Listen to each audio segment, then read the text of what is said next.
toutes et à tous. Voilà une petite vidéo pour eh bien, ce soir j'aurais bien aimé parler du nouveau monde dont beaucoup de gens parlent.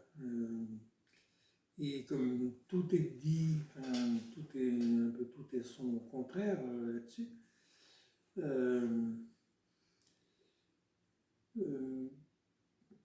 À mon avis, à mon sens, il y a beaucoup trop de choses extérieures qui sont proposées pour changer, disons pour ce nouveau monde, comme si quelque chose d'extraordinaire allait arriver et tout changer. Je dirais, alors on entend parler d'extraterrestres, de vaisseaux, Alors je ne juge rien, je ne condamne rien, je dis à chacun a son point de vue, je donne mon point de vue.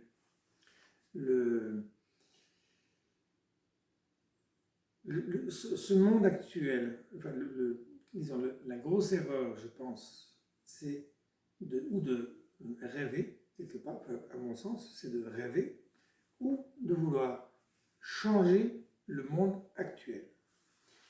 Le monde actuel, moi j'appelle ça un rouleau compresseur, d'erreurs. Et ça, il est inchangeable. Il est inchangeable. Je veux dire, on ne peut pas transformer quelque chose qui n'est pas transformable. Donc, à mon sens, la solution, puisque l'humanité est constituée d'individus, c'est à chaque individu de faire, je n'aime pas le mot travail, mais en tout cas de faire la démarche en soi, personnellement, pour que ce nouveau monde advienne, mais par nous, pas de nous. Le monde que nous vivons, c'est un monde que nous avons fait. Le nouveau monde, à mon sens toujours, sera un monde qui sera créé par ce qui nous a créés, par cette lumière divine créatrice. La justesse, la certitude de cette dimension créatrice ne peut qu'engendrer un monde de bonheur, de paix, de rire, de joie, que nous, par nous-mêmes, par notre conscience humaine basée sur l'erreur, nous ne pouvons pas faire. C'est impossible. Une des solutions, à mon avis, qui peut être plausible, c'est, disons, de nous laisser accoucher de ce nouveau monde. Arrêtons de vouloir faire. J'ai déjà expliqué dans une autre vidéo un peu la différence entre faire et créer. Cette dimension de lumière, enfin vous l'appelez comme vous voulez, de lumière créatrice, est une dimension immobile, mais qui a cette capacité, cette particularité d'être remplie d'amour et de création. Donc, c'est cette parole qui a été dite, je veux dire, aide-toi, le ciel t'aidera, je veux dire, c'est à nous de le créer, ce nouveau monde, mais c'est à nous, par la conscience, que cela va passer par nous, et non pas de nous. Nous n'allons pas faire, nous allons le créer. En fait, c'est en permettant à notre volonté personnelle que nous utilisons aujourd'hui pour faire un peu n'importe quoi, eh bien, c'est de mettre cette volonté personnelle au service de la lumière. Et là, effectivement, cette dimension pourra nous utiliser. Nous devenons les meilleurs outils de cette dimension afin qu'elle puisse créer ce nouveau monde de bonheur, de joie, que nous sommes totalement incapables de créer. vouloir manifester, je veux dire, vouloir se mettre en opposition, prendre un point de vue, se mettre en opposition contre, c'est le conflit, c'est la guerre civile, c'est contre la paix sociale. Ce monde est inchangeable, ça je le répéterai toujours, c'est un monde à mettre de côté. De toute façon, ce monde est illusoire, c'est quelque chose de temporel, il est inscrit dans le temps, mais en nous, tout au fond de nous, ce qui nous a créés est intemporel, autant dire éternel. Seule cette dimension créatrice qui a créé tout ce qui est, je répéterai sans cesse, si elle n'était pas là, rien n'existerait, ce serait le néant. Seule cette dimension créatrice peut créer le nouveau monde. Mais en même temps, elle a besoin de nous comme nous avons besoin d'elle. C'est une co-création. Nous pouvons co-créer ce nouveau monde, mais pas en faisant des choses pour changer ce monde-là. Ça, je le répète toujours, ce monde-là est inchangeable. C'est un rouleau compresseur, je veux dire, d'erreurs, je veux dire, de conflits, d'intérêts.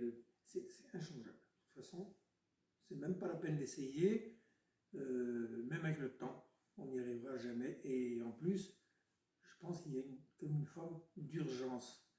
On ne s'en rend pas compte, mais nous sommes assis sur une poudrière.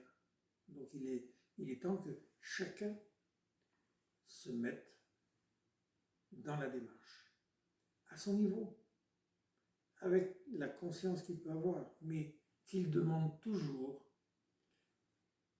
à ce qui souvent lui fait peur, puisque ce qui l'a créé, comme il en a perdu la conscience, je veux dire, c'est l'inconnu, c'est devenu l'inconnu, c'est devenu la seconde nature, alors que c'est notre première nature.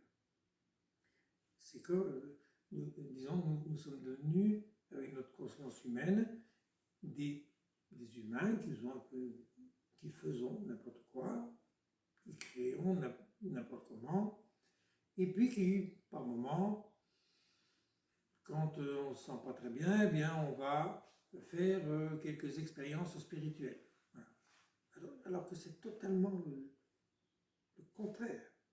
Il faut retrouver sa vraie nature, la nature originelle, et ensuite, à partir de là, nous pouvons faire une expérience, puis revenir nous rasseoir sur notre siège intérieur, sur notre trône qui nous a été donné depuis le départ. Puis nous pouvons refaire une expérience et revenir pour ne jamais perdre de chemin.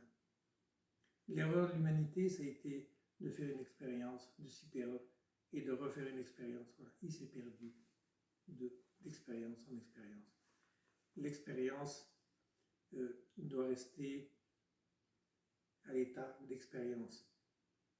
C'est comme ça qu'on s'est mis à croire que les expériences étaient vérité. Non, les expériences ne sont pas vérité, elles sont temporaires, elles sont illusoires, puisque de toute façon, elles changent en permanence. Un jour, la même expérience va être bonne, le lendemain, elle va être mauvaise. Il n'y a pas de certitude là-dedans. Il n'y a pas de confort. Le doute, il règne constamment.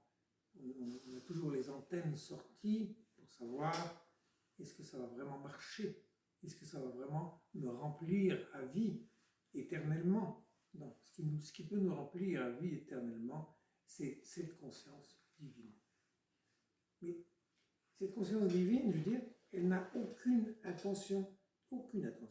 Elle est exactement comme l'électricité qui arrive à la prise dans notre maison.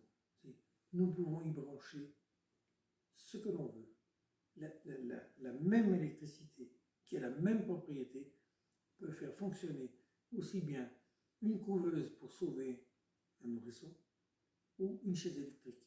Je prends les extrêmes, c'est-à-dire qu'avec cette énergie que je compare à l'électricité, cette conscience divine qui est innocente, qui n'a aucune intention, je veux dire, la conscience humaine lui donne des intentions. On dit toujours, ah, pourquoi ça m'arrive à moi, qu'est-ce que j'ai fait au bon Dieu, qu'est-ce que j'ai fait. Non, non, mais ça, c'est toute la foutaise humaine. Voilà. Elle est totalement innocente. Et donc, le simple fait de prendre conscience de ça nous rend responsables de notre vie et de la venue de ce nouveau monde, en co-création. Voilà. J'ai ma part à jouer dans la venue de ce nouveau monde, dans l'accouchement de ce nouveau monde. C'est renaître. C'est la connaissance. C'est la connaissance qui revient pour prendre la place de l'ignorance. Nous sommes dans un monde d'ignorance. L'ignorance, on ne l'éradique pas. Elle fonctionne toute seule. Voilà. Ça fait ce que ça veut, n'importe quoi. Vous la prenez d'un bout, hop, ça sort de l'autre. Et notre personnalité, l'ego, se charge bien justement de nous mettre en confusion en permanence. L'ego, certains appellent ça le diable, bon, oui, ça vient du diabolos, de la division. Nous sommes divisés. Nous sommes divisés, nous pensons, enfin, nous croyons être divisés de cette conscience créatrice qui est au fond de nous. Pourtant, nous en sommes toujours très très près de cela. Je veux dire, mais comme l'humain fonctionne comme ça, nous prenons toujours exemple sur l'autre. Notre conditionnement, il a été fait comme ça. Nos parents, ce n'est pas un jugement, mais nos parents ont hérité aussi de ce que j'appelle la patate chaude de l'ignorance, qui eux-mêmes l'avaient hérité de leurs parents, et ainsi de suite. Donc, on ne peut pas en vouloir à personne. Il n'y a pas à pointer du doigt personne, c'est de la faute de personne. C'est comme ça. Et il n'y a pas à les remuer dans le caca de l'ignorance. Il y a juste à revenir à soi. Toujours revenir à soi. Se poser. C'est même pas se poser la bonne question. C'est se dire, voilà, lumière, sois ce que je dois être. Sois ce que je suis véritablement. Sans vouloir l'être par soi-même. Laissez-vous renaître. C'est vraiment cette dimension qui n'attend que ça. Mais notre volonté personnelle, que nous ne mettons pas au service de la lumière, fait un barrage. Voilà. Et comme ça, cette dimension, enfin, toutes nos pensées erronées, nos croyances, vont créer tout ce que nous ne voulons pas. Nous voyons bien dans cette période, dans cette situation, du Covid, de la vaccination, voilà. Tout le monde y pense. Tout le monde en parle. Voilà. Bien. Mais nous créons encore plus de ce que nous ne voulons pas. C'est cette conscience-là dont nous avons perdu. Si dès le départ nous avions ignoré tout ce que nous a bourré dans le crâne via les médias et compagnie, eh bien sans doute que toute cette histoire n'existerait pas. Voilà, je reviendrai là-dessus dans d'autres vidéos. Je vous remercie de m'avoir écouté. Au revoir.